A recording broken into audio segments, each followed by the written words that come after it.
Welcome everyone to today's webinar on 3 strategies guaranteed to boost fundraising success in 2025. I'm really excited to share with you innovative approaches and proven techniques that will help streamline your operations, drive innovation, and boost your revenue in the coming year. So let's proceed. First, just a little bit about me. I have been in the entertainment technology and consulting services business for upwards of 30 plus years. I've had the privilege of working with hundreds of operations across the US, helping them achieve transformative change. My background has extensive work in strategic and financial entertainment business operations with focus in fundraising, marketing, sales, technology. I've served as an adjunct for 19 years at Brooklyn College's graduate training program on performing arts management, and I've held trustee positions at Emerson College and other organizations. And currently I am the district governor for Rotary Southern Connecticut in District 7980. So I'm heavily involved in the nonprofit sector and am enjoying everything I do there. So a little bit about Event Group very quickly, because they are sponsoring this session. It's an all-in-one solution for events, fundraising, and e-commerce. Event Group understands that nonprofits need efficient tools that make running great events and fundraising easier. The platform integrates everything you need into one place and is a comprehensive events and fundraising platform designed to streamline event management and fundraising efforts. It has an integrative suite of tools that cater to every aspect of whether it be events and fundraising, ticketing, promotions, merchandise sales, etc. And leveraging the platform for your management activities really allows you to focus on your mission and less on logistical complexity. So we'll talk more about this as I go through it, because I will be sharing some of this with you. But let's dive in to what we're here today about, which is these strategies for innovation and success, streamline innovation and boosting revenue, right? So I want to start by giving you the agenda for today. We're going to talk. I was here a few months ago and I did a session on AI. I cannot do this whole idea of boosting fundraising success without staying on point around artificial intelligence. We'll take a poll in a moment to see what this room is looking like from that vantage point, but it's a real important part of what we'll talk about today. I'm going to spend some time talking about innovative fundraising tactics, which I think is important, and then centralizing fundraising productivity, because I think many of us are caught in a place where we could be more productive, and I think that this may assist you in thinking outside the box from that vantage point. And last, I'll provide an action plan for success, something that you can chew on and take as a takeaway from this discussion. But let's go ahead and start with the first strategy, which is leveraging AI and automation. And let's start by doing a poll. So you're going to get a Slido poll coming up to the screen. If you wouldn't mind using your phones if you have one, and just go up. I want to see where the room is as we dive into this conversation. How many of you are power users of AI, experienced users, casual users, newcomers, or don't use it all? You can use that QR code. I'll give it a couple of seconds. We won't spend a long time here, but I just want to kind of get a sense. And there we go. So we've got some power users. It usually takes a second for this thing to go. I don't know how many people will engage. We'll give it a little bit, but casual users are at 44%. We've got a good number of experienced users. I'm glad to see that. Casual users has taken over. This is gamification, right? So AI at work. 32% still casual. Newcomers, we've got a small. Power users is a low amount. That's typically those 9% that do not use. We're going to try and solve that for you, get you on top of that. So, all right, well, listen, casual users, 42%. If I add that to newcomers, that's 55%. Do not use, 67%. It's actually a little better than last time, Heather. Last time I did this, it was like 85% at the lower end. So I think that people are starting to play with this. So great to see. So we'll keep this in play. You can keep. I'm going to move on because we have a lot to talk about today. I want to start with some basic things. ChatGPT or GPT, which is generative pre-trained transformers. It's a groundbreaking advancement that we've all experienced. And in simple terms, and just real simple terms, this technology provides sophisticated tools that can help automate and enhance many aspects of your fundraising efforts. I just had a conversation with Heather before the program, and I really want to focus on that side of it because there are ways to help you do a better job at it. And I want to talk about the starting point, and there are 6 ones that I use. ChatGPT is the one that I use most. I think most of us. Microsoft Copilot I've used often, and it's excellent. Claude by Anthropic, I'll be using that today to share some things. Perplexity I've been using as well. It's great for search.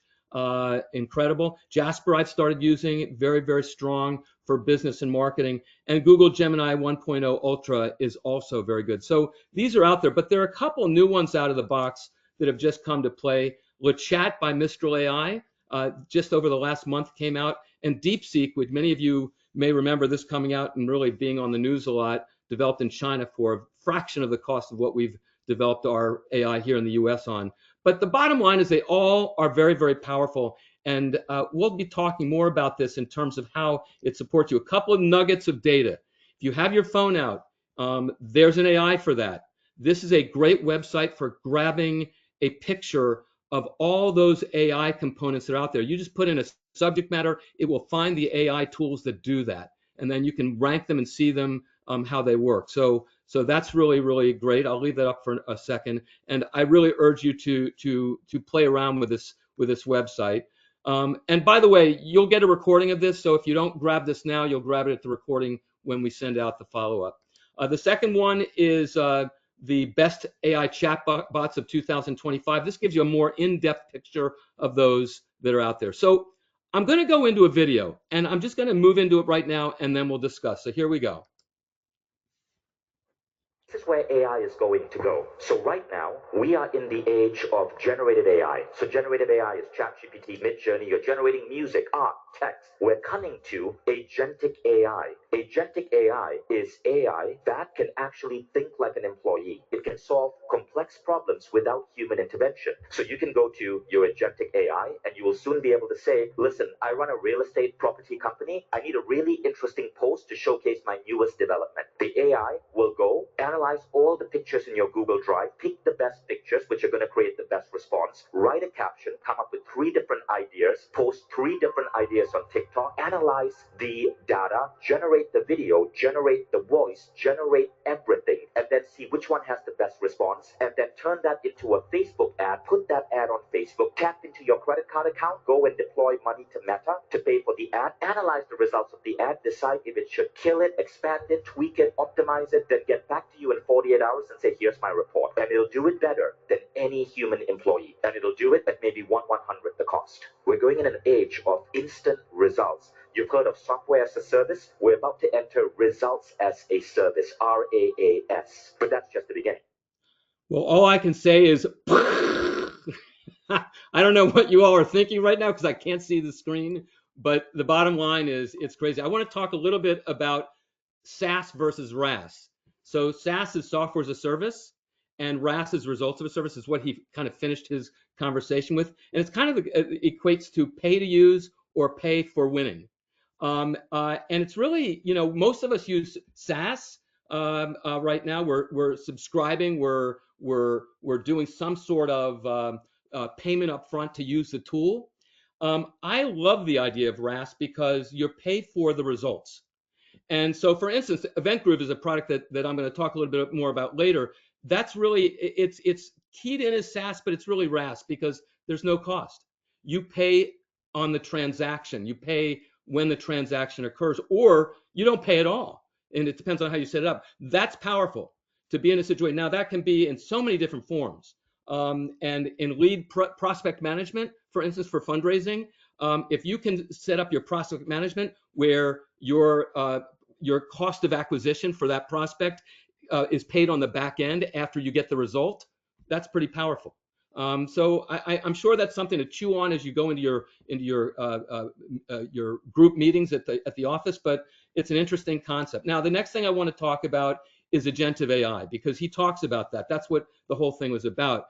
And it's really the newest phase of artificial intelligence. And I really mean it when I say that this is the phase that's going to be taking off. And you see it. You see Salesforce with Agentforce, and you see other tools out there. And ChatGPT just came out with a new tool called ChatGPT Operator. It came out within the last month, and it costs $200 a month to use it. So it's very, very expensive. It's in its beta form right now. So, but I will tell you, it is amazing. And I'm going to give you two QR codes, one for ChatGPT Operator and the other one for make.com. And I'm going to show you make.com in a second. But if you grab these two, if you can, they are both demos of both of these products. We don't have time to do it now because I could spend a whole class session on this conversation.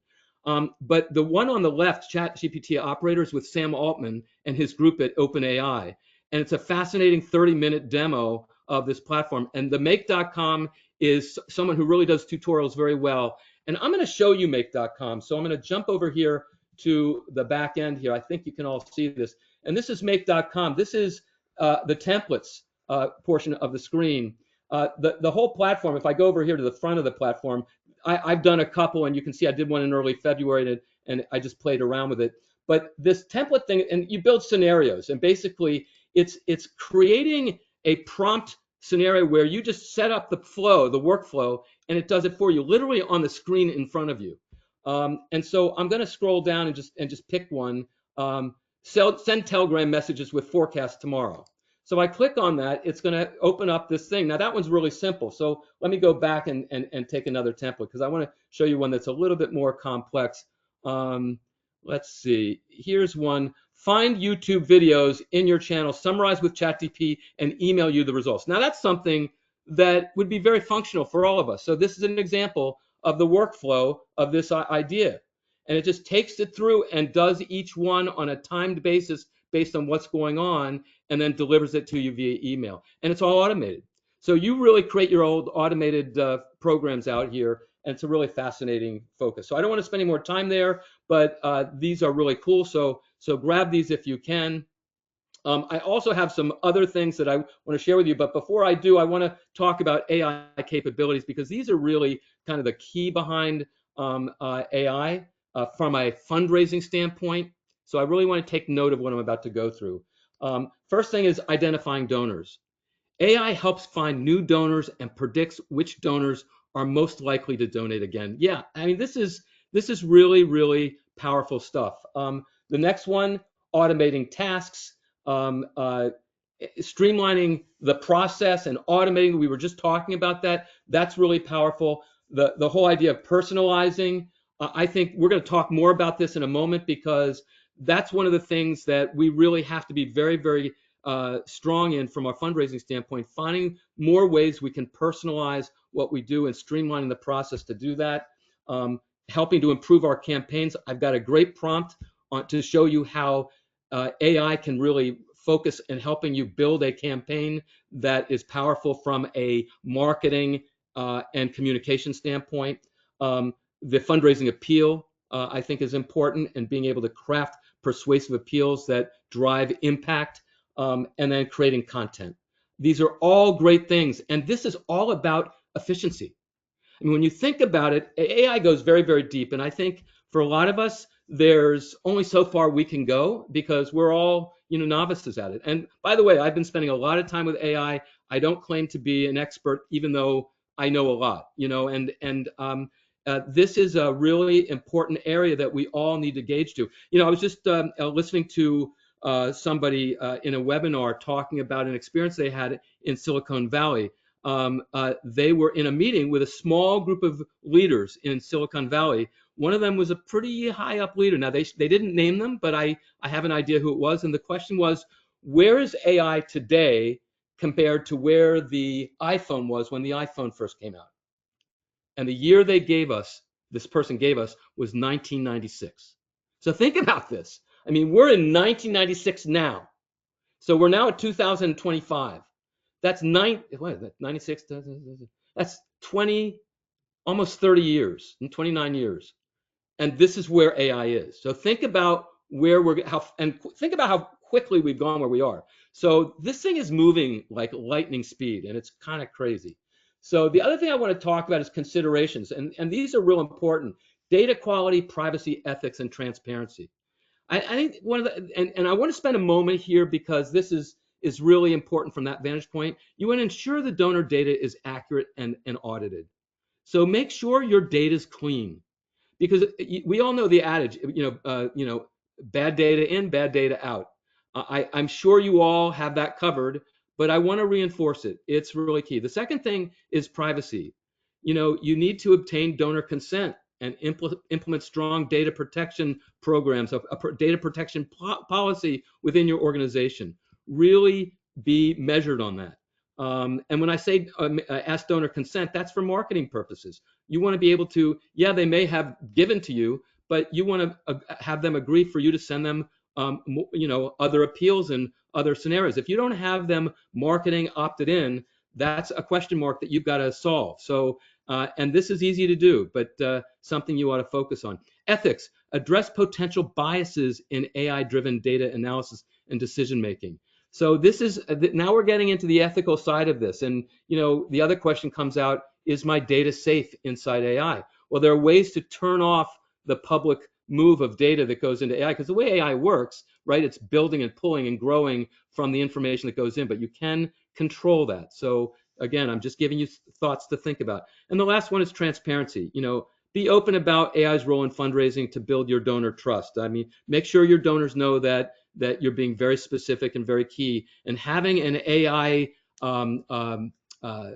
policy within that's public within your organization regarding AI donor information, regarding your donor information, I think would be important. So these are things I just wanted to touch. I think it's important. I do want to dive into one last thing, and that is something we didn't talk about at the last session I did, and I think it's just real powerful, and that is, the joy behind AI is how you talk to it. What is the AI prompt? Because the prompt drives solutions. So I look at this in 4 areas: role, task, requirements, and instructions. So like prompt starting with act is, or you are, like you are an expert fundraising executive, and then go on to give it the task, give it the requirements, give it the instructions. You need to give it a persona.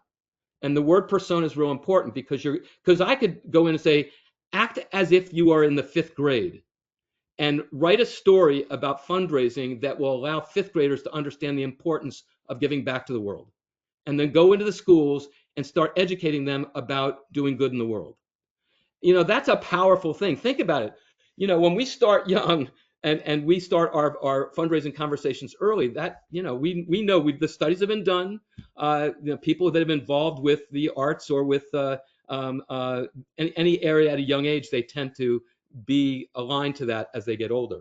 So, but my point is the prompt can be everything. So again, you'll get this more as we go forward. I want to jump in to the first prompt. So we're going to get a little fun here, all right? So I'm going to do some hands-on stuff, and I've got some cheat sheets over here on the side that are going to help me do what I need to do, and I'm going to drop over into the back end, but I want to give you the prompt. So the first one is, for this prompt is, and I'm going to use Rotary because that's one of the key things I'm involved with right now. The Rotary Club of New London, Connecticut is looking to maximize their contributed income for the year. The board has asked them for an individual giving analysis to increase giving last year's last year's giving for the coming year. So we're going to use ChatGPT and an Excel file, and the prompt, and this is only part of the prompt. You are an expert development director, development data analyst. Take the attached donor file and analyze it by donor giving level of their 2004 gift, and based on giving by each donor, create a giving increase projection model for each donor, resulting in an ask amount for their 2025 gift, and then aggregate the total possible giving based on these asks. Now, I'm going to run through this quickly just to kind of give you a framework of how this works. We're going to go to the back end, and I'm going to go to ChatGPT, and I'm going to grab my cheat sheet, and you're going to see the whole thing. It's going to give you the whole prompt, and I'm going to drop it in here, and there it is. And you can see it's all right there. I've got more in there. I've got the tiered level here.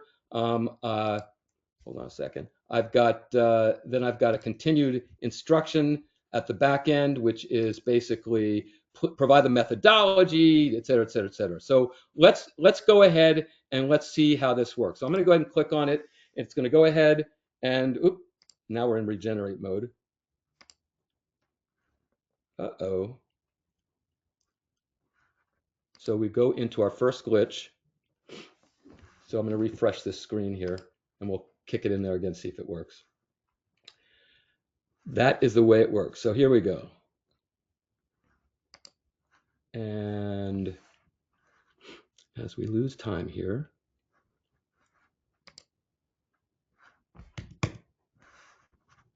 one more chicken here. I'm going to go to new chat GT prompt. Hold on here. We'll start over again, and we'll put it one more time. There we go. And I'll just hit the GP. There we go. All right. So now there it goes. So it's analyzing the data right now, and it's going in and it's showing me what it's doing. And it's going to continue on forward, analyzing all this data and providing me the feedback. And I didn't put in the, I forgot to put in something very important. So I got keyed in. So we're going to start this over again. I'm going to put in the upload from the computer.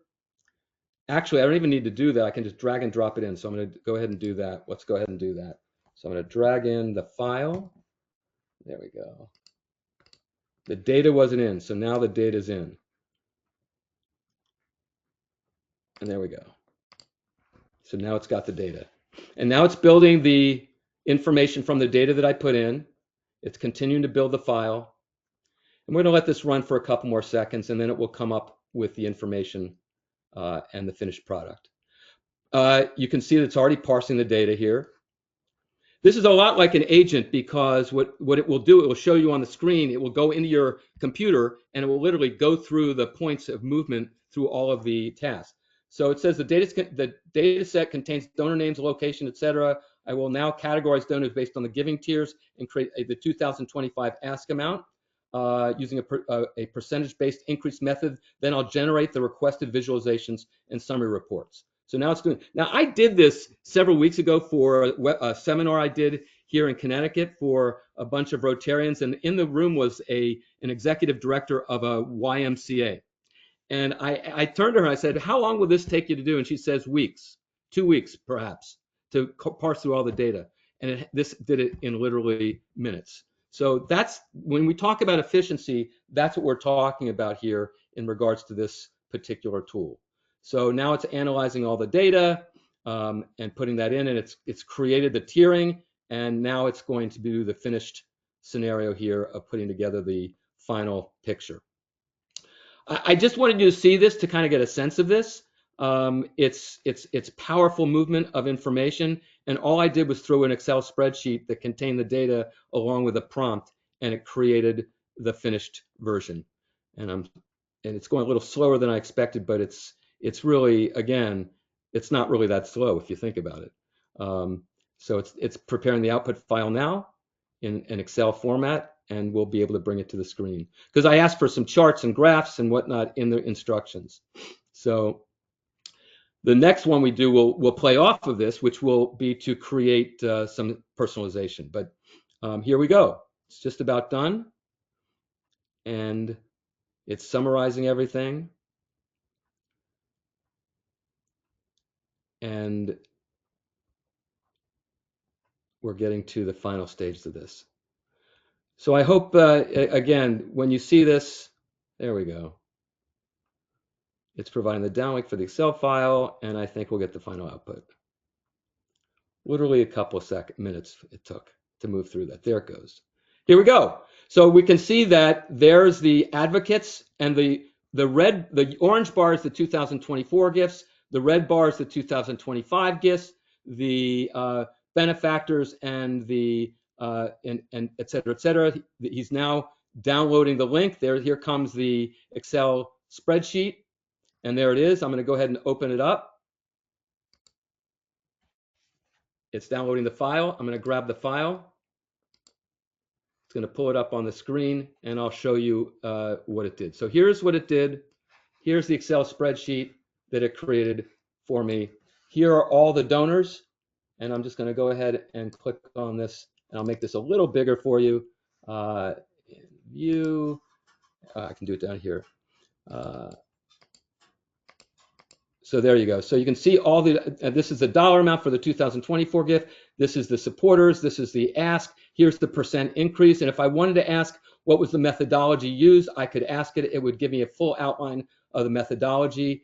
If I go up here to the very bottom of this list, I can see that the total giving for this year was 319,425, and the total giving for the new scenario is 350. So I'm upping it by about, if I do my, I could ask it to do this, but I'm going to divide it out by this just to kind of get a sense. It's almost a 10% increase in giving based on these asks. And now I can go and say, well, you know what? Can you up the percentage for this tier, this level, supporters or friends or whatever? Can you up it to 15% or whatever? And this is where modeling comes into play. So again, a really interesting experience for you to see. The charting, here's a summary report. So there's the summary report of everything. So now you can see there's the advocates, benefactors. I'm gonna make this bigger as well so you can see it. So there's the advocates, benefactors, friends, leadership by tier, what the 2025 ask revenue was and what the total increase was by level. I might say, you know what, I want benefactors to go up 12%. And I want this to go up by X%, and it would change everything, and you get a different output. So this is again an example of how quickly. Now we're not done, so let's jump back to the PowerPoint, and let's go to the next prompt, which is personalization. So we want to have a personalized fundraising appeal scenario. And so in this case, we're using the Rotary Club of New London's donor analytic. And now let's create a personalized fundraising appeal based on the donor segmentation created in the analysis. And the prompt, and I'm going to use ChatGPT. I could use Jasper, but I've already set it up here. And the prompt is right here. So I'm going to grab this prompt, which you are a seasoned fundraising content creator responsible for all fundraising appeals. Now that we have the updated data set for 2025 ask amounts, please create a personalized email and direct mail campaign that provides a highly personalized ask for donors to increase their gift from their 2024 giving level to the requested 2025. Please provide both versions of the communication and customize them to the unique nature of each marketing channel. Ensure it includes the merge fields for the data flow. So I'm going to grab this prompt right now off my cheat sheet on the back, and we'll go back to ChatGPT, put it in the bottom here, stick it in there, and just click go. And let's see what it comes back with. And this hopefully will be a little faster. And we'll give you the ability to see the kind of effort that it creates to do this kind of personalization. And if it doesn't show it, I think I did this before where I can bring it up, because you never know how fast this technology is. So let's see. Here we go. I'll bring it up over here. So here's the centralized scenario. So let's see, is this centralized fundraising benefits? No, that's not what I want. Well, no, I'm not going to find it. Let's go back to the new chat, see if it pops. There. See if it. Let's put it in one more time. You can see I'm having a bit of a problem here, but it goes with the territory. So we'll try it one more time. Yeah, here we go. Great. So now it's generating it, and it's pushing it out there, and now we're getting this.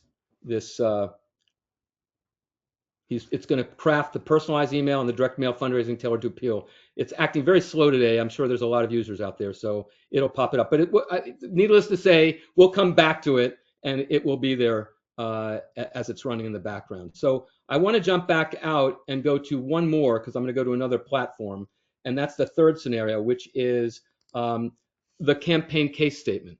Now, this is something all fundraisers have to do. They've got to create a campaign and whatnot. And in this particular case, Rotary District 7980 is heading into a $5 million plus legacy giving campaign. It needs to create a first draft case statement to drive the campaign's quiet phase. So many of us have to enter this sort of capital campaign environment to drive revenue. So I'm going to use Claude, and here's my scenario. I'm going to go back to here, and I'm going to go back over here to Claude, and I'm going to go ahead and put in this one. And again, it will give you a good sense. And this one I think should work faster. Claude seems to have worked faster for me this morning. Let's see how it goes. So you are an expert fundraiser content creator responsible for all fundraising appeals. You are tasked with writing a case statement for the launch of a fundraising legacy campaign that will raise endowment and annual fund giving for the Rotary Southern Connecticut District 7980. Write a compelling case story to potential donors incorporating legacy giving tools such as annuities, stock, charitable giving trusts to increase the capacity of the district's $5 million goal, et cetera, et cetera. I'm going to hit go, and it's going to go out, and it's going to create the campaign. And literally, this is happening in seconds. And I asked it to create also a potential campaign themes, which is what it's doing now, and to choose the best one.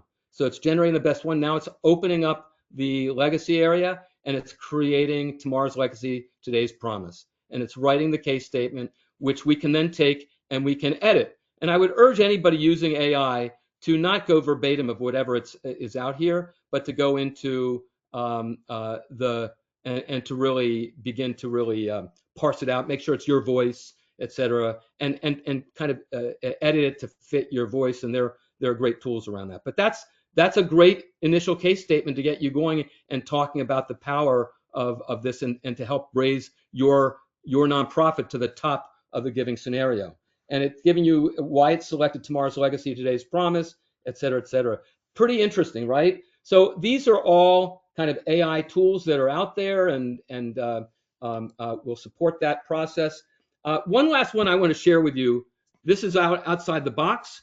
I'm very involved with Peace and Opus for Peace, which is one of my campaigns in the district, Rotary District this year. This is a program called Notebook LM by Google. And if I go ahead and go into this, you'll see that it will provide you, well, I'm just going to show you. I went into this program, put in some data, and this is what I got in 5 minutes. And I'm going to go back to this. I'm going to hit this. Okay, so peace building. It sounds huge E, right? It does. Like treaties and diplomacy and. Yeah. But what if I told you there's a Rotary group down in Southern Connecticut, District 7980, Good. and they're turning this huge EGE concept into action.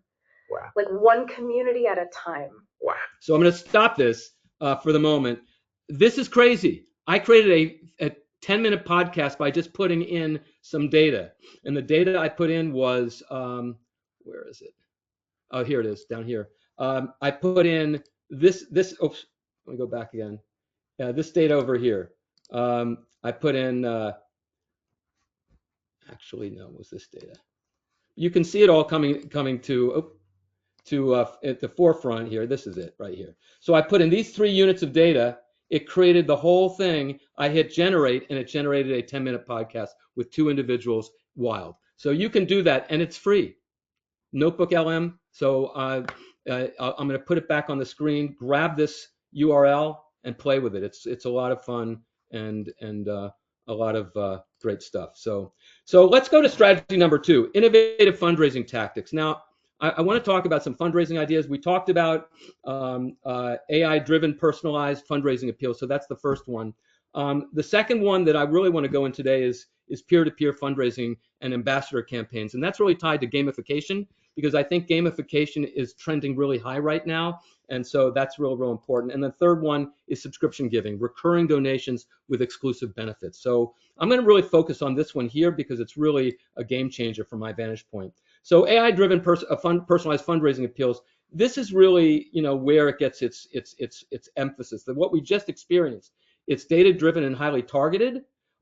Ease of use and efficiency, and cost effectiveness is really high. So this is what we just went through, and I would urge you all to play that. But to move into this next one, this peer-to-peer fundraising and ambassador campaigns gamification. I mean, it's high donor engagement and the ability to go viral with it is huge.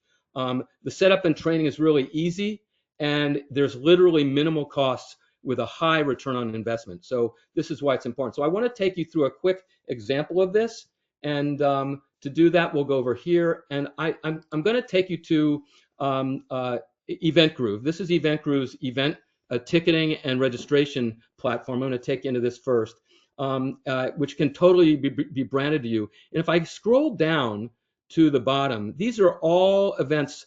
These tiled events are events that are literally sitting on the platform. And one of those ideas I want to take you to is this 5th annual Night of Magic Gala. And so I click on this gala, and it takes me to the event. And from this event, I can buy tickets, individual ticket, a group of 4, a group of 10, but I also get this fundraising page that gives me the fundraiser that all the fundraising tools that are digital inside the platform, all the gamification. And if I go down here to buy tickets, I can buy tickets. It's a real easy thing. This is a bundle of 4 of those single tickets. This is a bundle of 10 of those single tickets, but they don't add up. I can make it 150 instead of being $600, it's 500, or 150 instead of 1,500, it's 1,000. Based so the power's in the numbers, right? Of course, if I go to the details, I get a full picture of the event with information about what the event's about, so you have the ability to really total that up. And then the sponsors, if you have sponsors, and whatnot. So I'm not going to go into the details of registering, but this is a great tool because it's all integrated. And when I click on visit the fundraising side of things, this is where it gets really interesting. Because the Moment of Magic Foundation, just to kind of give you some background, is all about helping children go through the challenges they face when they're seriously ill or going through some really devastating disease like cancer or whatnot. And Moment of Magic is located all over the country in college campuses, and they have chapters that go out into hospitals and meet the individuals that are ill, the young people, dressed up in princesses and superhero costumes. And they help the kids find their braveness, boldness, and fearlessness. It's really quite wonderful, based out of Manhattan. Well, this particular gala, which they do every year, allows us to do making a donation, bid on auction items, buy raffle tickets, become a sponsor, become a monthly donor. And it also allows you to do visual assets like video and sponsors and whatnot. What's great about this is the gamification is the chapter side of this. Like if I go to the chapter side here, it's all of the chapters that are made up in this scenario. And if so, these are all the chapters around the country. Now these are entities. This could be chapters and individuals if I wanted it to. I'll take you to that in a moment. But what's great about this is each chapter can be ranked based on giving level of how much people give, and you can see all the giving that's happening on the left. And you can see Gonzaga's in the lead, followed by James Madison. And if I go to Gonzaga's fundraising page, this is their fundraising page for Gonzaga University. And when they grab their Facebook link or general link, which will be down here in a second, there it is. When they grab this and grab the Facebook page, they can share with other Facebook people in their book, or they can grab the link to the link and copy the link and include it in each email, e-chats and whatnot. And when they go through this link, Gonzaga will get credit for that particular gift, and it will roll up into the master campaign. So that's the beauty of this peer-to-peer fundraising and this gamification. And the gamification is really, really crazy. So you can buy raffle tickets, bid on auction items, become a sponsor. And this is a scenario where people are, it's a basket raffle. So I can buy 5 tickets for $20 or 10 for 25. I can do different things and then check out, and I'll have that delivered to me, electronically. So this is all about gamification and making all of this real. But really, to take this to another level, I want to take you to a campaign that just happened this fall. This is an athletic company out of 7 states in the Ohio and Tennessee Valley, and they have a foundation for individuals that can't afford to attend this. So they raise money to provide scholarships for kids that can't afford to go to this so that they can go. And they provide an incentive for it. And if you go over here to participants, you can see they had, by the way, they raised $519,000 in 30 days. And the participants are all here. You don't know who they are because you're able to truncate last name. And each one of these individuals had a fundraising page. So this is individual based as opposed to entity based. And if I go to amount, it ranks them by amount. So Riley H did $2,345. And if I go to her fundraising page, we'll see what it looks like. And you can see sometimes the parent throws a picture in here. We didn't get one on that, but and it allows you to put the child's picture up there and see what they all raised. And so the other part of this is the gamification and the incentive, because I think that this is real important. So if we go back to the home page and we go back to the actual event right here, I want to bring up to the page here. you can see that they're all eyeing for, anybody that donates is eyeing for these prizes. So that's what, because this is a sweepstake. And from the sweepstake, then we have something called participants can also go to what is called the area where they can get their incentives. And every child has the ability to win stuff based on the amount of money that they participated in. If I go back out here, I'm going to kick this back a little further. There we go. And this is the athletics page. And you can see there's the leaderboard. And here are the participant prizes. So they get prizes for giving at a certain level. So it's really crazy. So I wanted to share that with you as an interesting way for gamifying what you're doing. And the idea behind the Event Group platform is that it provides the ability for you to tie that all together into a single platform. So just kind of a way in which you can make that happen. And there's so many other possibilities that we're just tipping the iceberg there. But I'm going back to the PowerPoint to go forward to the next one. The next one is subscription giving, recurring donations with exclusive benefits. And we kind of hit that. You know, subscription giving, you can go into recurring giving at any point within most platforms out there. Event Group provides the same. And the idea that you have the ability to set up a recurring donation that will give them benefits and you know, perks based on those levels is really, really important. I'm not going to show a demo of that, but you all understand it. It's something that's out there. These are the trending items of this particular area of activity. The last thing I want to talk about before we go into questions is centralizing fundraising productivity. I can't tell you how important that this area is, why centralizing data and operations matter. The first idea is efficiency and time savings. When we're in multiple scenarios, when we have to go from one technology platform to another technology platform and they're not integrated, that is a total time waster. And I think you all know that. I think most people deal with that. Data accuracy and consistency is really important. That's where you can spend a lot of money on things that don't match if you don't have your data in order. So we talked about that earlier. Improved donor engagement. This is real important because it provides a 360-degree view of your donor interactions, allowing fundraisers to personalize outreach and strengthen relationships. It also helps segmented donors based, you know, how you talk to them based on giving patterns. So if you understand a giving pattern based on a segment of donors, you can engage with them at a different level based on interests and other things. So that's real important. The next one is better decision making. You know, being able to have real-time analytics and performance information to help you track. To help you track information is really key. Provides visibility to donor trends, campaign success, rates in areas that need improvement. So that's important. Seamless team collaboration allows multiple team members to work on campaigns. You know, you need to have the ability for teams to work together and ensures alignment for your fundraising and marketing and finance teams, which is real important. Scalability is important.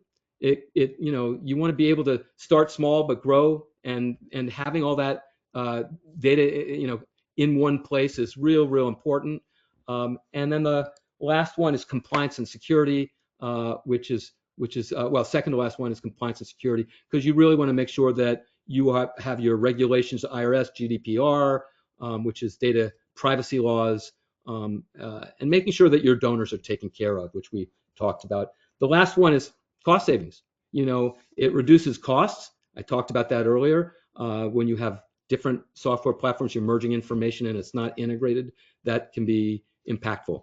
And it increases fundraising ROI because you're able to really streamline the workflow. So these are all key things, and I just wanted to reinforce this because centralizing productivity is one of the most important trends going on right now. And if you're not centralized, then you really are missing an opportunity to streamline your operations. So with that said, I want to talk about the action plan for success, and then we can go into any questions that you might have out there.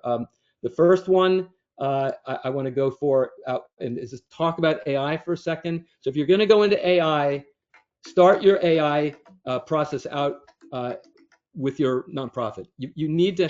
I mean, I really believe that every Hey, AI. Robert, this Yeah, is Heather. Can you hear me? yeah.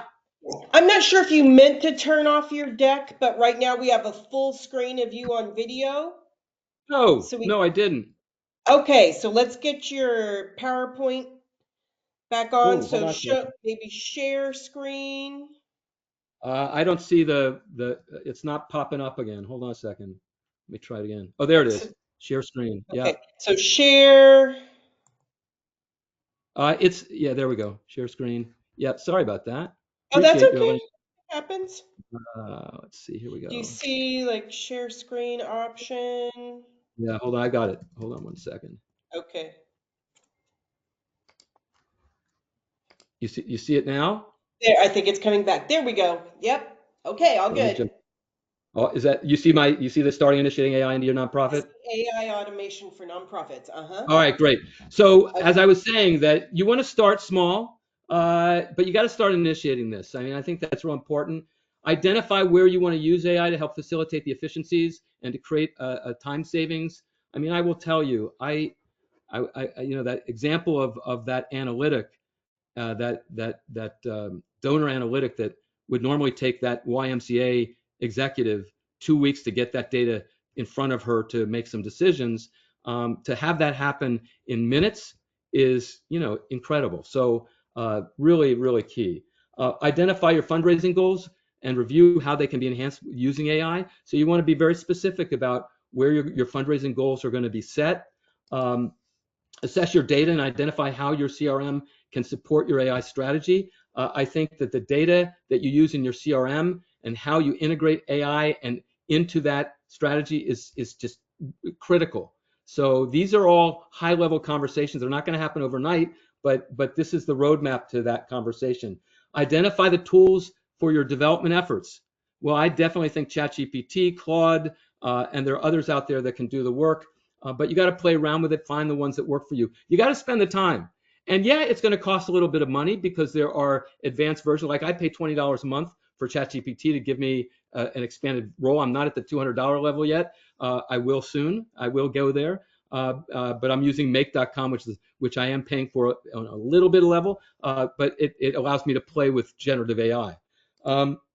Set best practices on connecting your data and identifying AI prompts that drive value. The AI prompting process is, to me, the most important part of this process. Really, really key. So I will say that that's something that you ought to hone your skills on, because what's great is that we all come from a background of non-coding, and I showed a video in my previous iteration here of Mark Cuban talking about how the language or the English majors and the psychology majors and those that didn't go to school for engineering will do a very good job in AI because they know how to communicate. The communication level of AI is so important in terms of how you dictate out the instructions and the AI prompt. Engage AI. I would engage AI in a conversation in your weekly meetings. Make it just one of the subject lines of your meeting to really focus on those kind of things, because it will open up conversation, open up idea making, and really open up adoption.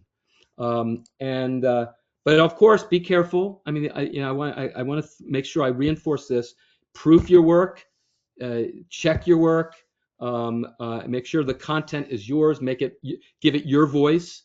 There are tools out there to help you do this, but the best tool is you sitting down with the AI material, and that's just making it yours. And then the last piece is track efficiency, savings, and market impact. I mean, the board needs to know this. The board needs to know the impact of AI, and they will support you. Because most of your board members are in business, and I can count on the fact that they're using this. Because if you're not in business using this today, you are being left behind, big time. So I want to now move into my last kind of slide or two, which is basically what's your three-step action plan from today's conversation. The first one is analyze and personalize. Use AI tools to identify key donor segments. I think that's so important. Allow it to scrub your data and have it look at it in different ways. Now you can do this in Excel on your own, and you have programs that do it for you. But you know what? Play around with AI with your data. Make sure you turn off the tools or don't put in the data that may give away information. But this is really for you internally, and you want to find ways to implement that to create that outreach that is personalized to really make it work for you. So that's the first one, analyze and personalize. The second one is innovate and engage. Launch a gamified campaign or a peer-to-peer challenge.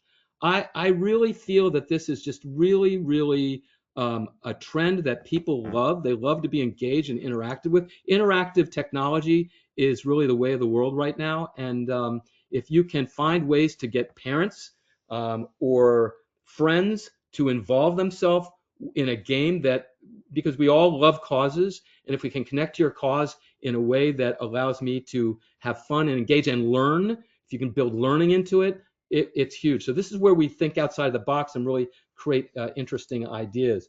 And then implement a subscription model. If you're not doing it already, do one with incentives. So you can set up subscription giving, and if they give it a certain level, give them something, give them an incentive. Now, you can get that funded by sponsors, so it won't cost you anything, but that incentive can have information on it about you. It can allow you to connect back with them and have an ongoing conversation with them. It's that reconnection, that regenerating of ideas, keeping you front and center all the time throughout the year. That's one of the things I think we miss in relationship to fundraising, is we're not as interactive with our donor bases as we could be, and I think that will drive end game success. And then streamline and optimize, centralize event donor fundraising efforts into a single platform. There's something called best of breed versus fully one-stop shop. And I like the best of breed model because it allows you to make the best of all worlds, but the key is integration.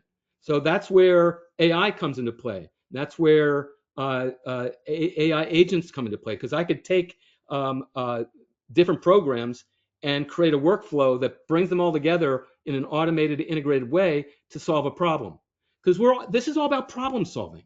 We are problem solving, and so we want to minimize the time it takes for us to do things, and that's what centralizing and streamlining is about. Automate your emails, donor retention, impact updates.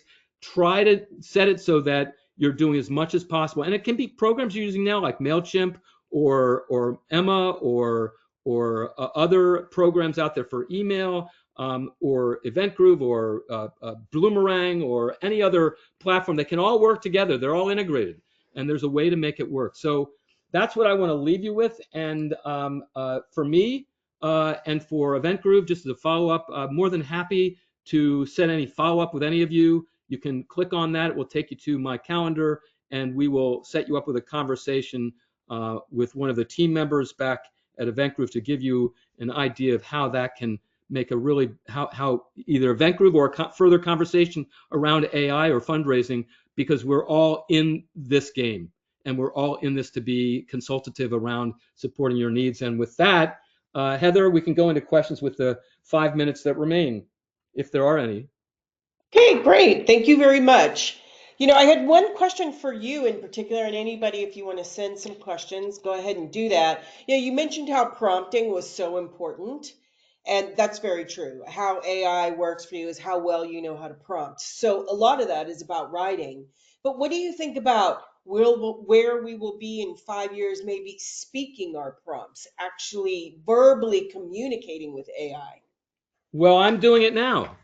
So if you put ChatGPT on your phone, and I'm pulling it up now, I'm going to pull up my phone version of it, and I'll show you. It's crazy. So here we are on my phone, ChatGPT, and I'm just going to go ahead and hit the microphone. Hi, ChatGPT. Turn it up. Hold on. Are you there? Yes, I'm here. What's up? I just want to let the world know that you're out there and that we can have a conversation. I can ask you anything you want to know. Absolutely. Feel free to ask me anything. What would you like to talk about? And when I drive in the car, many times I'll do work in the car by just talking. I'll spend the whole time talking to ChatGPT and solve a problem when I'm driving to a meeting. So I don't know if that answers your question, Heather, but that's just one example. It's amazing. It's That amazing. sounds like And it sounds like your ChatGPT best friend is a lot like my ChatGPT best friend, and my feelings are a little hurt. She's two-faced. Who time it Yeah. is. All right. Well, yeah. Here's Go ahead. another one. What's your favorite video creation tool? Do you have one? I'm sorry, she was talking. Say that again. Oh, what's your favorite video creation tool? Oh, video creation tool. Uh, there are several, and I'm trying. Perplex. No, no. Um, I'm not remembering. You know what I'll do? I'll send a list of them in my follow-up when I send this out. It's a Okay, great question. great. I use Adobe AI. There's so Adobe, many of them. yeah, Yeah, Adobe that's a good Premiere is one. the one that I use to create all my videos. Yeah, So I really, my creation of videos is for TikTok and for things of that nature, and most of yeah.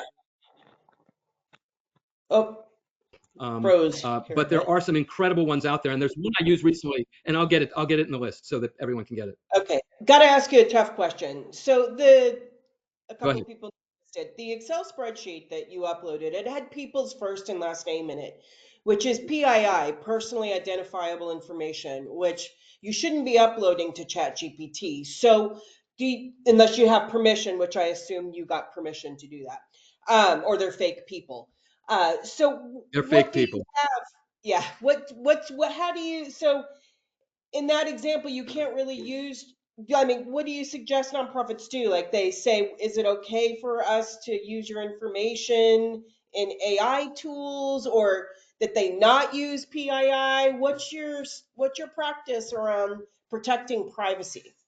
Yeah. Well, first of all, the most important thing is you need to build an AI privacy, um, uh, you know, uh, kind of process that you go through internally. I think that's Yes. absolutely imperative. I think everyone needs to be on the same page with that. Uh, Okay. ChatGPT and other platforms have the ability to turn off the flow out.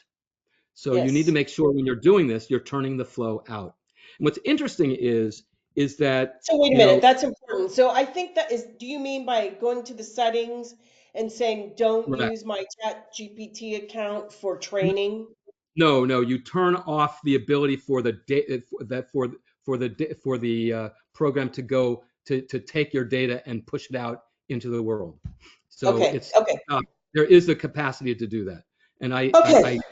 but the one thing I wanted to share is that, you know, agentive AI, um, Mm-hmm. uh, and this is an extension of your question, has the ability. It's, you know, outflow is one thing, but it's also inflow is the other thing. And if you have internal data that you want to create to be part of a prompt, but it's closed data, Mm-hmm.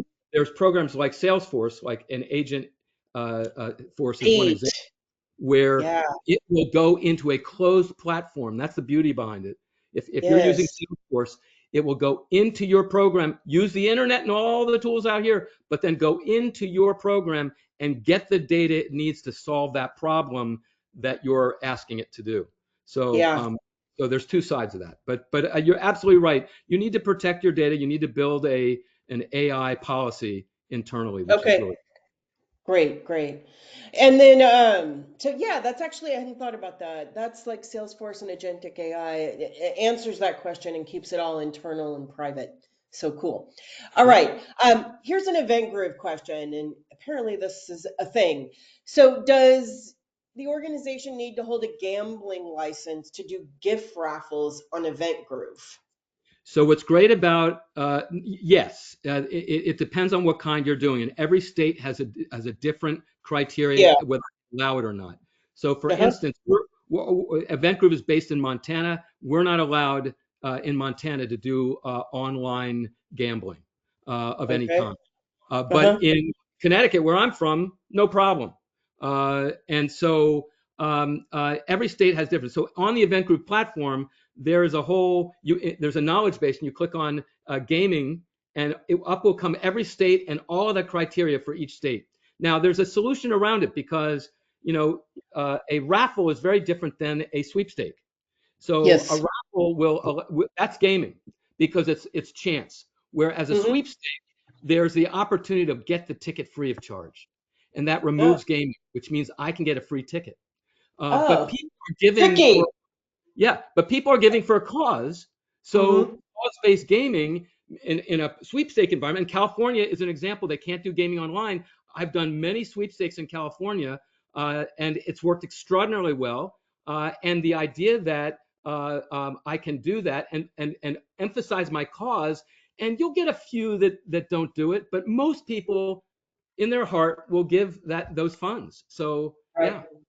Okay, so we're at time. Do you just want to close with a little bit, like talking about Event Group? Weren't you all like a pioneer in we online we ticketing and all of we that?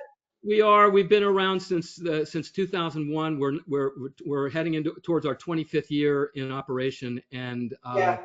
we began in e-commerce in event products like Uh-huh. wristbands and hard tickets. When the internet flew up very big, we grew into digitizing that, so we have a full scope online store that we can craft for you, brand for you really easily, and now that's all integrated with our our ticketing and registration model, which is also integrated with the fundraising, and that's all digitized. And the whole idea is it's all branded you. We take ourselves out of it, and it becomes your brand. It becomes your tool to do whatever you want to do with it. And we have one of the key aspects of our operation is basically support and really helping you make it easy.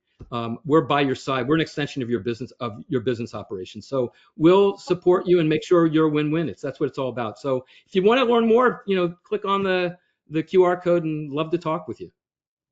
Great. Well, thank you.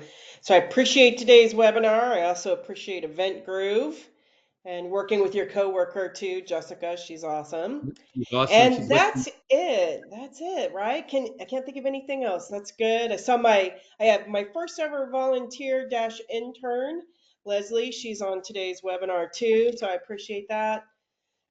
And everybody, happy day, right? Happy day. Thank you so much, Robert. Another Thank you, awesome webinar. Heather. You all have a great All one. right. Take care. Thank Bye. you. Bye, everyone. Bye.